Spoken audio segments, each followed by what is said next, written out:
초기 대응의 성공이 전체 흐름을 바꾸는 핵심이라는 말, 정말 중요하죠.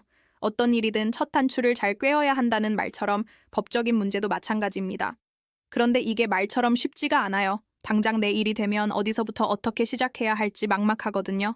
마치 갑자기 몸이 아픈데 어느 병원에 가서 무슨 말을 해야 할지 모르는 상황과 비슷해요.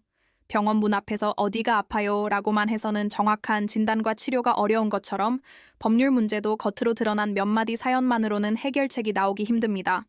그래서 상담을 할 때 저는 가장 먼저 사건을 분류하는 일부터 시작합니다. 이게 형사 문제인지 민사 문제인지 아니면 둘 다 얽혀 있는지, 단순히 듣기 좋은 해결책을 제시하기보다는 실제로 이길 수 있는 사건인지, 이긴다고 해도 실익이 있는지를 먼저 따져보죠.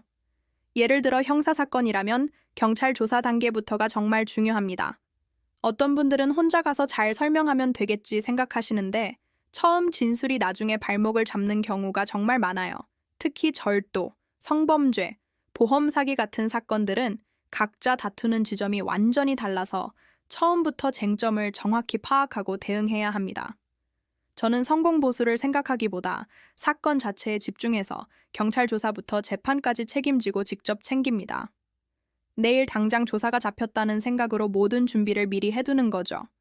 민사사건은 조금 더 현실적인 접근이 필요합니다. 소송에서 이기는 것도 중요하지만 돈을 받아내는 건 또 다른 문제거든요. 그래서 저는 처음부터 상대방의 재산을 파악하는 재산조사나 강제집행 가능성까지 전부 고려해서 사건을 설계합니다. 이기기만 하고 돈은 한 푼도 못 받는 판결문은 사실상 종이 한 장에 불과할 수 있으니까요. 부동산 분쟁이나 요즘 많은 전세 사기 사건은 공인중개사 자격으로 계약 구조부터 꼼꼼히 봅니다.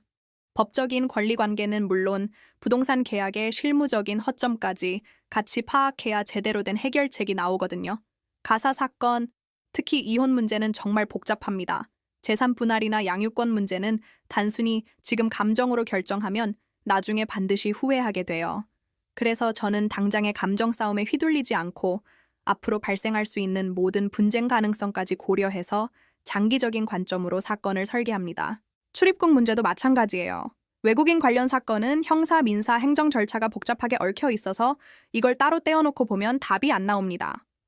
처음 상담부터 조사, 소송까지 변호사가 직접 모든 과정을 하나로 묶어서 처리해야 실수가 없죠.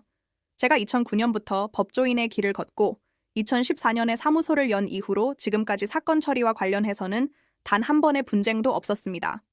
과장된 약속보다는 현실적인 설명을 드리고 모든 사건을 바로 내일 진행한다는 기준으로 꼼꼼하게 준비해온 덕분이라고 생각합니다. 이렇게 형사, 민사, 가사, 부동산, 행정까지 모든 사건의 초기 대응부터 마무리까지 전체적인 흐름을 설계하고 직접 챙기는 곳이 바로 법률사무소 아신입니다. 변호사 상담이 필요하시면 영상 아래 설명글을 확인해 주세요.